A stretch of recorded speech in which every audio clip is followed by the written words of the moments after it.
વડોદરામાં એક વિદ્યાર્થીએ શરૂ કરેલી આરએસએસની શાખા આખા ગુજરાતમાં વટવૃક્ષની જેમ ફેલાઈ.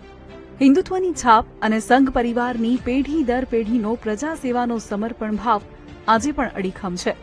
આરએસએસની સ્થાપનાને 100 વર્ષ પૂર્ણ થયા છે, ત્યારે અમારી ખાસ સિરીઝના 3જા એપિસોડમાં વાત સંઘના નેક્સ્ટ વિઝનની.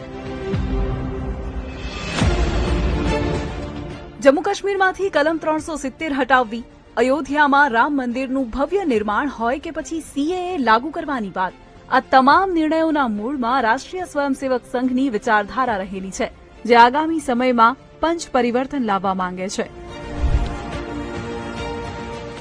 એ 5 વિષયો એટલે પહેલું એટલે કુટુંબ પ્રબોધન, બીજું એટલે પર્યાવરણ, ત્રીજું એટલે સમરસતા, ચોથું એટલે સ્વનું જાગરણ અને પાંચમું એટલે नागरिक कर्तव्य. स्वयंसेवकों के उदाहरणों का अनुकरण समाज में हो, ऐसी अपेक्षा रख के कार्यक्रम चलेगा.